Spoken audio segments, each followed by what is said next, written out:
Halo teman pemilih, selamat datang di podcast Obabai, obrolan bersama hari ini. Podcast santai KPU Kabupaten Ngada yang membahas berbagai topik menarik seputar demokrasi, kepemiluan, dan partisipasi masyarakat. Perkenalkan, saya Riko yang akan menemani kalian dalam obrolan santai hari ini dengan tema Gen Z Melek Pemilu. Nah, kalau bicara soal pemilu atau pilkada, biasanya banyak yang bilang bahwa anak muda itu cuek akan politik, tidak paham politik, tidak tanggap politik, atau tidak peduli dengan politik. Namun, apakah benar hal tersebut? Atau sebenarnya Gen Z justru punya cara sendiri untuk peduli terhadap demokrasi? Nah, pada kesempatan kali ini, saya tidak sendiri, saya bersama dengan dua siswi hebat dari SMA yang keren juga di Kota Bejawa, Kabupaten Ngada, yaitu dari Sekolah Menengah Atas Swasta Regina Pacis Bejawa dan Sekolah Menengah Atas Negeri 1 Bejawa. Halo teman-teman, selamat sore. Halo, selamat sore. Oke, bagaimana kabarnya hari ini? Baik? Baik. Puji Tuhan, baik. Jadi sebelum kita memulai podcast kita pada hari ini, mungkin ada baiknya kita saling mengenal dulu. Karena ada pepatah yang mengatakan bahwa tidak kenal maka tak sayang. Saya tidak kenal adik, teman-teman pemilih juga belum mengenal adik. Jadi mungkin kesempatan kali ini sebelum kita memulai, mungkin adik masing-masing bisa memperkenalkan diri dulu sebelum kita mulai. Oke, baik, terima kasih. Halo semua, halo juga pendengar podcast Obabai. Perkenalkan, nama saya Andra Maurencia Guaroja, akrab disapa Mauren. Saya merupakan siswi kelas 11 SMAS Katolik Regina Pacis Bejawa. Terima kasih. Halo teman pemilih, perkenalkan nama saya Claudia Katarina Mulyawaga, biasa disapa Claudia. Saya siswi dari kelas 10 SMA Negeri 1 Bejawa. Terima kasih. Baik, terima kasih. Terima kasih juga sudah hadir di sini di KPU Kabupaten Ngada, sudah menerima undangan kami. Ucapan terima kasih juga untuk sekolah-sekolah masing-masing karena sudah mengizinkan kalian berdua untuk hadir di sini. Jadi sebelum kita memulai podcast ini, mungkin sebaiknya kita menganggap kalau kita ini keluarga. Kalau misalkan keluarga terlalu dekat, ya teman nongkrong lah. Supaya waktu kita berdiskusi, kita membahas soal tema yang sudah saya sampaikan tadi, kita tidak terlalu tegang, tidak gugup, tidak panik. Oke, sepakat ya? Sepakat. Oke, baik. Kita mulai. Tadi mungkin ada sempat dengar saya omong bahwa tema yang kita ambil itu yakni Gen Z Melek Pemilu. Jadi untuk adik berdua nih, kalau mendengar kata pemilu atau pilkada, apa yang tergambar di otak adik masing-masing? Jadi mungkin kali ini untuk adik Moren, silakan bisa menjawab. Baik, terima kasih. Jadi pertama kali saya mendengar kata pemilu atau pilkada, di otak saya langsung muncul yaitu pesta demokrasi. Pesta demokrasi dengan tujuan mengakomodasi pemerintah untuk pembangunan daerah 5 tahun ke depan. Dan juga pemilu atau pilkada ini menurut saya bersifat dinamis karena mulai muncul kampanye, debat antara calon, dan juga berbagai poster di kalangan platform digital maupun di lingkungan sekitar. Ya, betul sekali. Yang biasa kita dengar di masyarakat itu kan kalau pemilu atau pilkada itu kan lebih erat atau lebih sering didengar itu dengan pesta demokrasi. Betul sekali. Kalau menurut adik Claudia gimana? Oke, baik. Kalau pertama kali mendengar kata pemilu dan juga pilkada, yang terlintas di benak saya itu tentang masa depan dan juga penentu arah bangsa. Nah, pemilu dan juga pilkada ini bukan sekedar ritual di mana kita 5 tahunan datang ke TPS dan juga mencelupkan jari. Tetapi pemilu dan juga pilkada ini merupakan kesempatan bagi kita sebagai rakyat dan juga pemilih untuk mengevaluasi kinerja dari pemimpin yang lama, dan juga kita diberikan kesempatan untuk menyeleksi gagasan terbaik dari pemimpin-pemimpin yang baru. Jadi kita diberikan kesempatan seluas-luasnya untuk memilih pemimpin yang berintegritas, pemimpin dengan pola pikir terbuka, dan juga pemimpin yang memiliki program kerja yang bersuntuh. Wah, hebat sekali jawaban adik berdua ini. Ini sudah seperti calon anggota dewan jawaban adik berdua ini. Sangat-sangat betul-betul sangat baik dan benar. Nah, untuk adik berdua, hal yang sudah adik sampaikan tadi, jawabannya sudah adik sampaikan tadi, itu merupakan hal yang menarik karena banyak anak muda yang mendengar kata pemilu, pilkada itu awalnya merasa politik itu jauh, tidak ada kaitannya dengan mereka, padahal dampak dari pemilu pilkada itu sangat dekat sekali dengan kehidupan mereka sehari-hari, khususnya untuk adik-adik mereka ini Gen Z ini.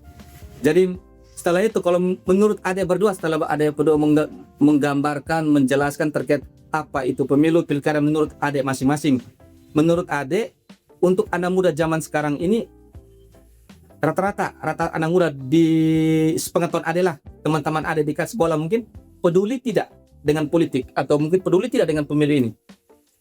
Ada mana mau jawab duluan? Ada Claudia, silakan.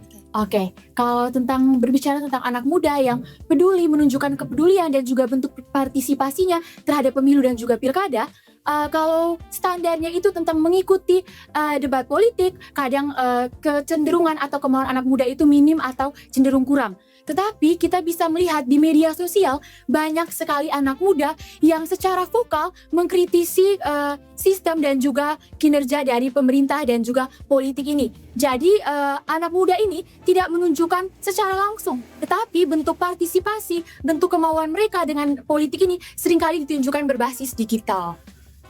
Kalau dari Ade Moren gimana? Baik, terima kasih. Kalau dari saya, anak muda sekarang ini masih peduli terhadap politik dan pemilu. Karena seperti yang kita ketahui bahwa mereka masih juga menggunakan media platform digital. Namun cara mereka untuk menganalisir politik dan dunia pemilu itu berbeda dengan generasi sebelumnya. Ketika generasi sebelumnya identik dengan turun langsung ke jalan, generasi sekarang melalui media platform seperti yang disampaikan oleh teman Claudia tadi, yaitu melalui platform digital. Namun ada juga teman sebaya yang masih kurang dan masih belum peduli terhadap pemilu ataupun politik. Nah, ketika ada isu-isu politik yang sedang viral, mereka hanya membahas isu itu saja dan mereka langsung kembali apatis setelah isu itu selesai, yang artinya kesadaran politik dalam generasi muda ini sudah tumbuh, namun perlu dipoles agar lebih berkelanjutan. Baik, menanggapi pernyataan dari Ade Moren tadi bahwa kepedulian oleh anak-anak Gen Z terkait pemilu atau pilkada itu ya berbeda dengan yang angkatan kemarin nih. Jadi kalau angkatan kemarin itu sering turun ke jalan, demo dan segala macam. Kalau ada kan lebih ke menggunakan media sosial, TikTok, Facebook, Instagram dan segala macam. Nah, namun dalam keseharian ini, zaman sekarang ini, tidak semua anak muda atau Gen Z seperti kalian itu peduli terhadap pemilu, peduli terhadap pilkada. Jadi untuk ade berdua, ini saya mau bertanya nih, karena saya juga kurang paham, kurang tahu terkait Gen Z ini. Menurut ade berdua, apa menjadi alasan dasar sehingga anak-anak umuran kalian Gen Z itu malas untuk ikut membahas pemilu? Ada Moren mungkin bisa? Oke, baik, terima kasih Kak. Jadi alasan anak muda sekarang kadang malas untuk membahas pemilu, salah satu faktor utamanya adalah bahasa dalam politik itu terlalu rumit. Yang artinya bahwa anak muda merasa bahwa ruang mereka bukan di politik karena berbagai bahasa dan kalangan mereka belum sampai kepada politik yang lebih stabil. Dan juga yang kedua, faktor psikolog. Nah, di sini anak muda itu bersikap apatis dan skeptis dikarenakan janji-janji politik yang tidak terrealisasi dengan baik. Maka dari itu muncul pandangan dan pikiran daripada para generasi muda yang mengatakan bahwa untuk apa ikut pemilu ketika hasilnya sama saja. Maka dari itu mereka malas untuk ikut pemilu. Dan yang ketiga, kurangnya ruang dialog interaktif. Ketika anak muda ingin berpendapat dan bersuara, sering dianggap oleh kalangan senioritas atau politisi yang senior menganggap bahwa anak muda ini tidak patut untuk berpendapat karena masih di bawah umur atau belum terlalu mengetahui tentang politik. Maka dari itu anak muda merasa bahwa kesempatan berdiskusi mereka mengenai dunia politik ini dibatasi, yang akhirnya mereka malas untuk bergabung dalam dunia politik atau dunia pemilih ini. Ya, betul juga sih yang disampaikan Ade Moren, karena yang kita lihat sekarang ya keadaannya seperti itu. Tapi hal ini sudah menjadi bahan, sudah menjadi hal yang dibicarakan juga.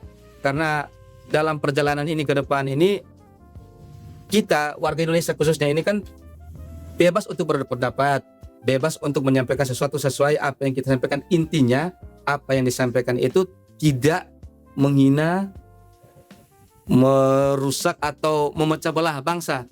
Karena kan ada orang-orang tertentu dalam tanda kutip ya, yang ditunggangi oleh beberapa faktor menggunakan anak muda untuk menyerang satu dua pihak dengan tujuan untuk merusak bangsa. Nah, hal itu yang menjadi pemikiran khususnya pemerintah untuk menangani hal tersebut. Makanya kenapa banyak anak muda dibatasi, bukan dibatasi sih, sebenarnya mereka lebih di gimana ya disebutnya, lebih dituntut untuk lebih memahami bagaimana cara mereka berpendapat, supaya waktu mereka berpendapat salah satu pihak tidak dirugikan. Jadi seperti itu.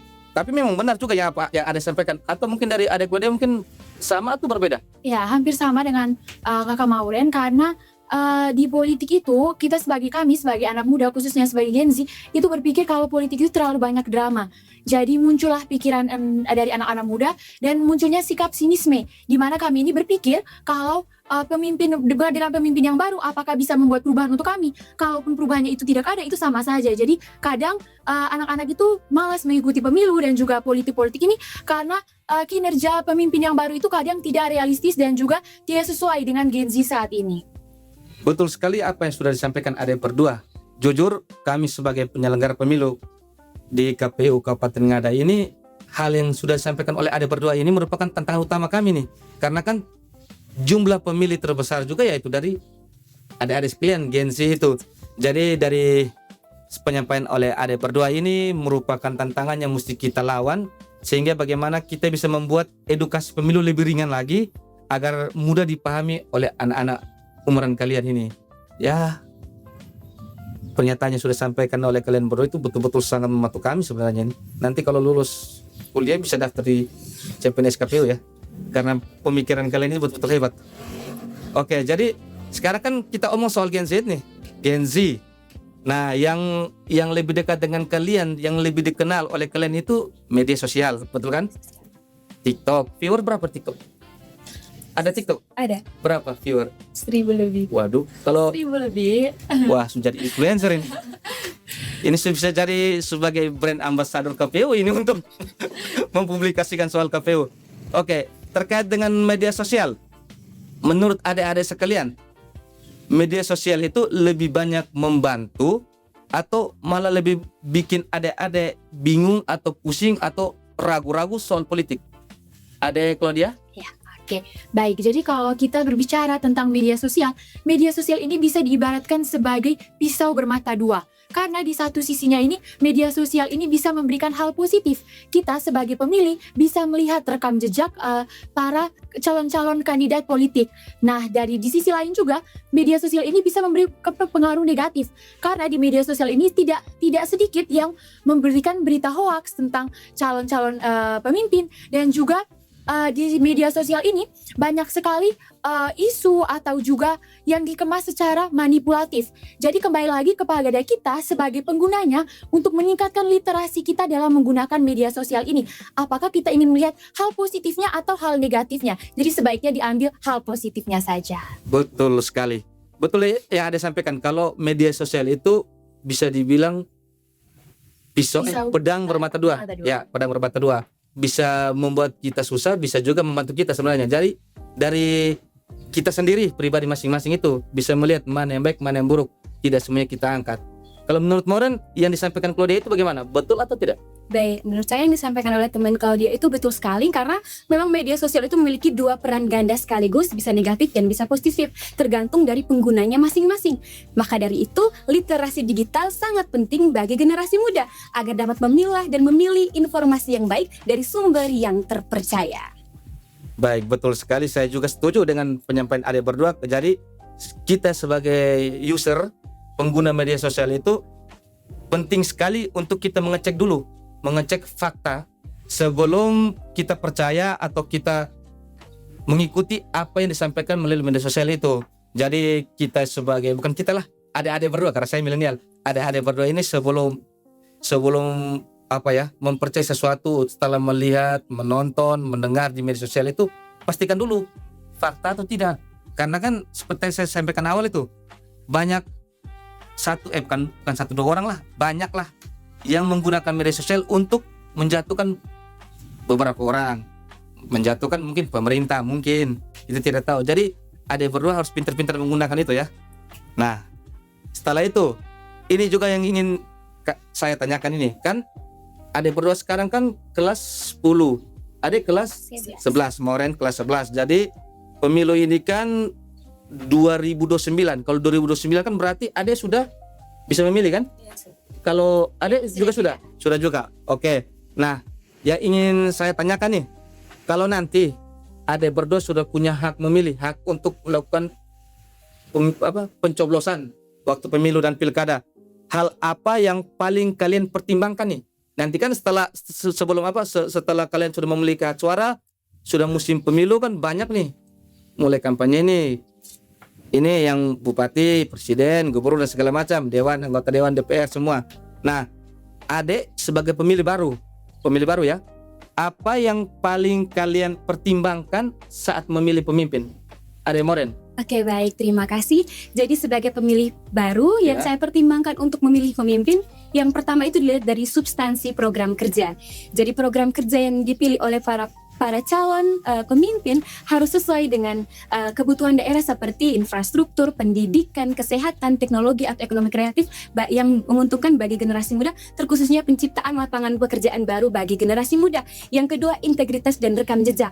Karena kegiatan tanpa bukti nyata sama saja kontradibilitas, yaitu untuk apa kita memaparkan berbagai bentuk visi misi namun bukti nyata itu tidak ada, yang artinya ketika seorang pemimpin mencalonkan diri sebagai seorang pemilih harus bisa memilih informasi dan memilih rekam jejak seorang pemimpin itu dengan baik. Dan yang ketiga adalah komunikasi. Komunikasi sangat penting, tidak hanya pada saat kampanye tetapi juga mengadakan dialog terbuka antara generasi muda agar bisa mendengarkan kritik dan saran yang dikemukakan oleh para generasi muda. Wah, hebat sekali. 3 poin utama itu tadi. Mungkin teman-teman pemilih yang nanti esok yang 2009 mungkin mau mencalonkan diri, ingat ya, ada Marwan sampaikan tadi 3 poin utama itu. Jadi dari sekarang mulai coba jalan pelan-pelan, ingat ya Adek Marwan sampaikan dan terapkan itu. Kalau Adek Claudia bagaimana? Wah, pernyataan yang Kakak Maureen sampaikan itu sudah sama dengan apa yang ingin saya sampaikan, yaitu pemimpin yang berintegritas, pemimpin dengan visi misi dan juga program kerja yang berkelanjutan, yang juga menguntungkan untuk kami generasi muda dan juga bukan hanya untuk kami generasi muda tetapi untuk seluruh rakyat Indonesia khususnya. Dan berikutnya juga adalah pemimpin yang tidak hanya menjanjikan tetapi juga memberikan bukti nyata terhadap program kerja yang telah mereka janjikan, yang telah mereka kampanyekan. Jadi program kerja yang mereka berikan itu bukan cuma sekedar janji manis. Jadi itu adalah solusi untuk perkembangan negara kita bersama. Keren sekali jawaban Adek berdua ini, betul buat saya kagum. Sangat-sangat bagus. Jadi untuk teman-teman pemilih, jawaban Adek berdua ini jawaban dari Gen Z. Jadi mereka itu kalau ke depan sudah mempunyai hak pilih, mereka itu betul-betul melihat kualitas dan visi misi pemimpin, bukan sekedar popularitas. Jadi untuk teman-teman Gen Z di luar sana yang mungkin sekarang tidak mau turun berpolitik atau tidak mau membahas soal politik, merasa tidak penting, lihat kakak berdua ini, Adek Maureen, Adek Claudia ini. Itulah gambaran Gen Z sekarang. Mudah-mudahan teman-teman sekalian bisa mencontoh Adek berdua ini. Sebelumnya mungkin Adek berdua kalau haus silakan minum. Kita santai saja, tidak usah takut, takut lagi, sorry. Tidak usah gugup, tidak usah grogi, kan saya sudah bilang kita ini keluarga tadi. Tapi kalau Adek berdua merasa canggung, keluarga terlalu dekat, ya sudah, teman ngopi. Silakan dulu sebelum kita lanjut. Bagi teman pemilih yang ingin mengetahui mengenai segala hal yang terkait dengan kepemiluan, terkhususnya di Kabupaten Ngada, bisa langsung datang ke kantor KPI Kabupaten Ngada atau dengan mengunjungi website PPID kami. Kami tunggu ya.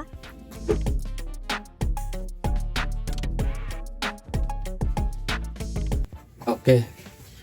Sudah enak kan? Oke, baik. Ini izin saya lanjut lagi ya. Ya, untuk Adek berdua. Nanti kan setelah Adek mereka punya hak pilih nih, ada momen di mana Adek melakukan pencoblosan dengan menggunakan hak pilih Adek berdua. Namun kan sebelum hak pilih itu kan ada beberapa tahapan nih dalam KPU nih terkait dengan pilkada dan pemilih itu. Salah satunya adalah debat. Mungkin Adek berdua pernah mengikuti, maksudnya pernah menonton mungkin soal debat-debat gubernur kah, bupati, presiden, apakah pernah? Ya, Pernah. Oke. Nah, untuk Adek berdua, dalam pengalaman Adek sehari-hari ini nih, sehari-hari Adek bersekolah, apakah Adek berdua pernah mengikuti debat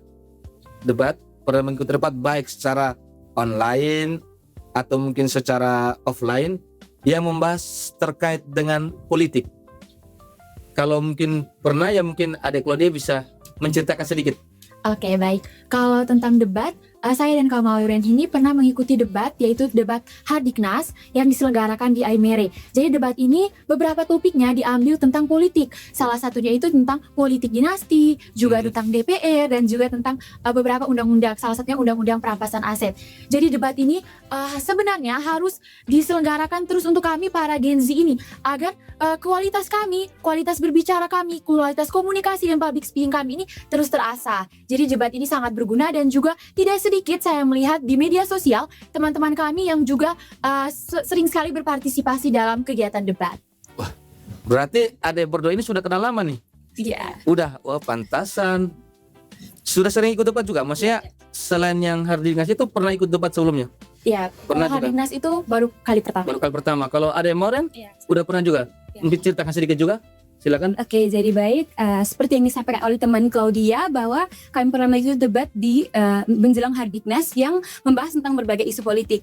Nah, disinilah yang menumbuhkan bahwa kesadaran politik generasi muda itu sebenarnya sudah ada ketika mereka mau bergabung dalam debat itu sendiri. Namun harus terus diasah.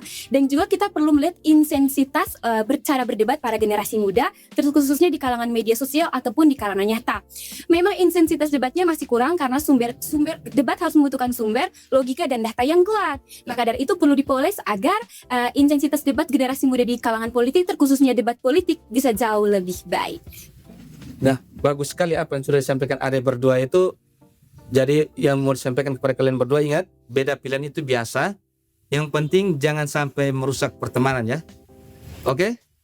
Oke. Jadi untuk adek kan ini mau dibilang sebagai pemilih baru esoknya tahun 2009. Menurut adek berdua, apa sih menjadi ciri-ciri dasar dari pemilih muda yang cerdas?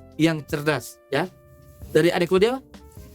Oke, baik, kalau dari saya pemilih yang cerdas itu adalah pemilih yang meluangkan waktunya untuk membaca visi misi dan juga program kerja pemimpin barunya. Jadi tadi seperti yang saya sampaikan di awal, kita diberikan kesempatan seluas-luasnya untuk menyeleksi gagasan terbaik pemimpin kita. Jadi di saat kita diberikan kesempatan ini, kita harus menggunakan sebaik mungkin untuk memilih pemimpin yang berintegritas, pemimpin yang mau berkomunikasi, pemimpin dengan pola pikir terbuka, dan juga pemimpin yang mau membawa kita ke arah yang berbeda atau membawa kita ke perubahan. Jadi kita tidak stuck di situ-situ saja, tetapi kita juga bisa maju menjadi negara berkembang. Baik, bagus sekali. Kalau dari adek Mauren mungkin ada berbeda atau? Baik, terima kasih. Kalau dari saya, pemilih muda yang cerdas itu tidak diukur dari seberapa sering ia bersuara, tetapi seberapa sering ia menyikapi dan mengambil keputusan yang baik. Ciri pemilih pemuda yang cerdas, yang pertama yang pasti adalah berpikir kritis. Bagaimana ia memilah informasi dari sumber terpercaya dan melakukan cross-check terlebih dahulu dari sumber terpercaya seperti di KPU, Bawaslu, atau media kredibilitas yang lainnya. Yang kedua adalah rasional. Ia harus bersikap rasional dan menentukan pemilih berdasarkan visi misi, bukan ikut teman, paksaan dari keluarga, atau ikut artis. Nah, yang ketiga, bertanggung jawab. Bertanggung jawab dalam artian hindari golongan putih. Karena golongan putih bukan merupakan bentuk protes, tapi merupakan bentuk dapat mengaruhi legitimasi kepemimpinan dan akan mengaruhi jabatan 5 tahun ke depan. Wah, benar sekali. Pemilih cerdas itu harus kritis dan bukan ikut-ikutan. Nah, untuk berikut adek berdua nih. Misalkan kalau kalian diberi kesempatan menjadi ketua KPU Kabupaten Ngada dalam sehari. Itu untuk dari adek berdua, apa yang ingin adek berdua buat supaya anak muda di sekitaran Kabupaten Ngada ini ikut tertarik dalam hal pemilu. Untuk adek Mauren mungkin bisa menjawab.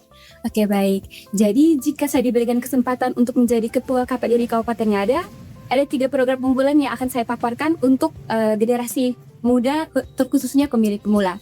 Yang pertama, saya akan melaksanakan edukatif atau inovasi, yaitu membuat konten melalui platform digital, yang artinya kita menggunakan media platform digital itu sebagai hak pilih pemula atau menjelaskan bagaimana tahapan pemilih pemula yang baik dan menggunakan bahasa yang sederhana agar lebih dipahami oleh para generasi muda.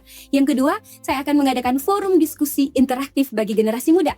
Karena seperti yang kita ketahui, bahwa generasi muda ini cenderung kurang bebas untuk berpendapat. Maka dari itu, dengan adanya forum diskusi interaktif antara KPU dan generasi muda dapat membuka peluang dan informasi dari generasi muda, yaitu mereka semangat untuk berdiskusi membahas soal pemilu dan menjadikan mereka pemilih pemula yang cerdas dan berpikir kritis dan kemampuan untuk bertanggung jawab. Dan yang ketiga yaitu menciptakan suasana TPS yang ramah pemilih pemula, yang artinya bahwa menyediakan perlengkapan atau aksesoris yang mendukung para pemilih pemula dan menyediakan berbagai bentuk anggota TPS yang komunikatif, yang artinya ramah terhadap pemilih pemula agar kesan pertama kali ia coblos merupakan kesan yang berpengalaman dan terus diingat.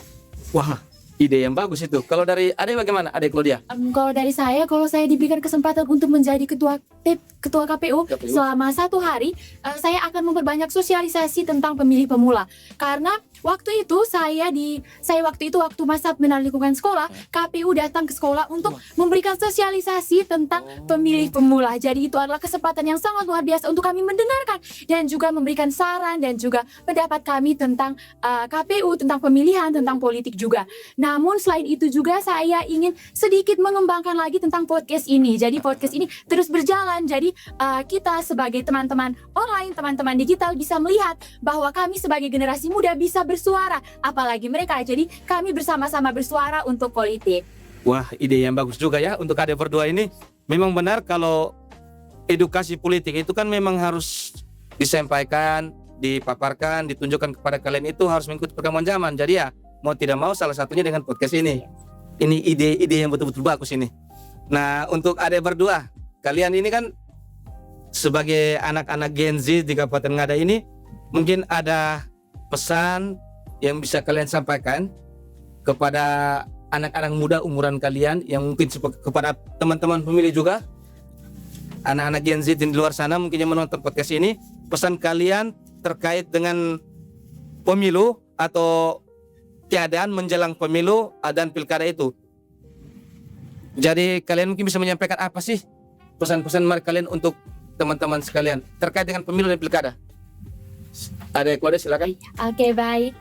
Halo teman pemilih, jadi saya ingin memberikan sedikit pesan untuk kalian sebagai pemilih pemula.